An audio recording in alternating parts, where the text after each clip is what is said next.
The Galactic Ambassador, this Council anomaly chamber is a fell threat. We silent must as act. Ambassador Explain the Marcus nature of Webb this stood threat, before human. the It is assembled representatives of destabilizing. 47 species. His dress uniform bore scorch marks from the attack on Earth's orbital station just hours before. The Kralathi ambassador, a serpentine creature with scales that shimmered like oil on water, raised its crested head in what passed for amusement among its kind. "Your species presumes much, human," the Kralathi hissed through its translator. "You have been members of this council for barely a century. We have ruled the stars for 10,000 years. Your protest is noted and dismissed." Marcus felt the weight of 2 billion human deaths pressing against his chest.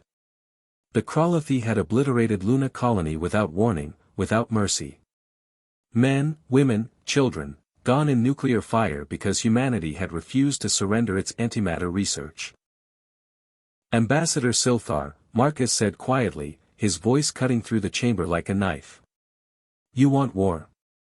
The Kralathi laughed, a sound like breaking glass. "You cannot wage war against us, human. You lack the ships, the weapons, the will. Surrender your research, and we will permit your species to survive as a client race."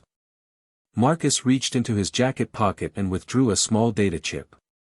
He placed it on the podium before him.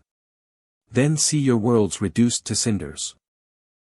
General Rebecca Martinez stood in a command center beneath the Pentagon, watching as tactical displays lit up across 3 walls.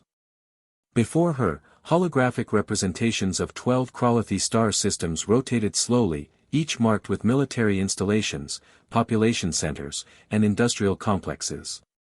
"Project Prometheus is ready, General," said Dr. James Peterson, the physicist who'd been working on the classified program since before humanity had even joined the Galactic Council. "All 36 platforms are in position." Rebecca had seen the footage from Luna. Had watched as her daughter's school became a cloud of expanding debris. The Kralathi had made this personal for every human being alive. "What's our collateral estimate?" she asked, though she already knew the answer. "Minimal. The Kralathi don't share their worlds. They're territorial to a fault.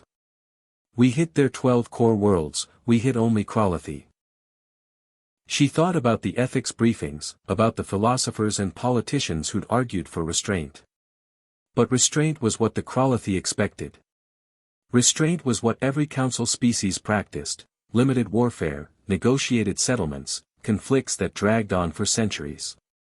Humanity had learned different lessons in its long, bloody history. "Execute Prometheus," Rebecca ordered. Silthar was in his meditation chamber when the alarms began.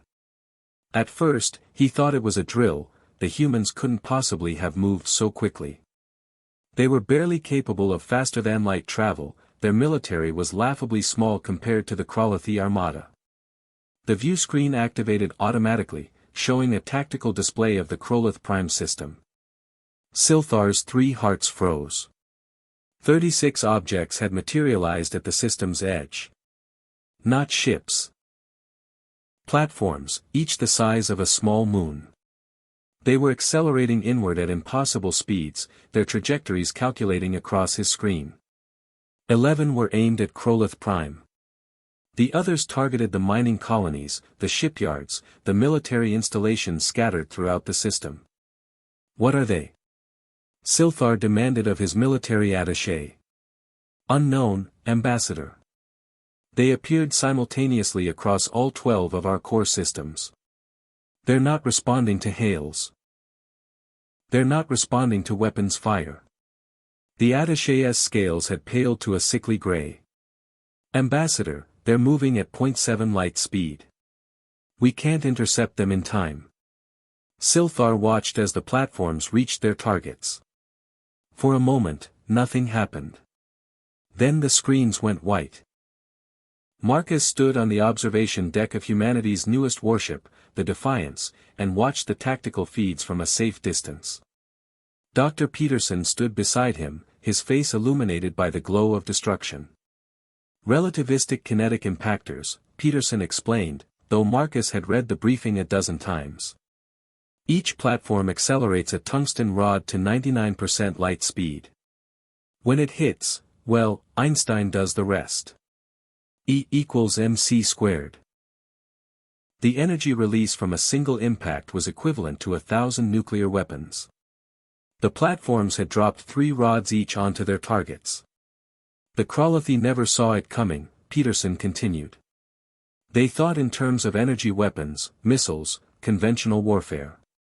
They never considered that sometimes the oldest weapons are the most effective. Humans have been throwing rocks at each other since we lived in caves. We just learned to throw them really, really fast. Marcus watched as Kroloth Prime's atmosphere ignited, as tectonic plates shattered under the impacts, as an entire civilization's homeworld cracked like an egg. He felt nothing. No satisfaction, no horror, just a cold emptiness where his family used to be. The Galactic Council reconvened in emergency session. Where once 47 species had sat in judgment, now only 46 remained. The Kralothi delegation was conspicuously absent. Marcus Webb stood again at the podium, his uniform pristine now, his face carved from stone. The Kralothi Empire no longer exists, he announced to the stunned assembly. 12 worlds. 400 billion souls. Gone in a coordinated strike that lasted less than 6 hours. When you push us, when you murder our children, we don't negotiate. We don't posture. We reduce our enemies to cinders and we sleep soundly afterward. He swept his gaze across the assembled delegates.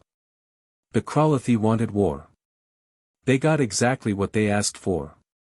If any other species harbors similar ambitions, I encourage you to remember this day. Remember that humans throw rocks. We've just gotten very, very good at it. Marcus turned and walked from the chamber. Behind him, the council sat in silence, and for the first time in 10,000 years, they were afraid. The age of humanity had begun.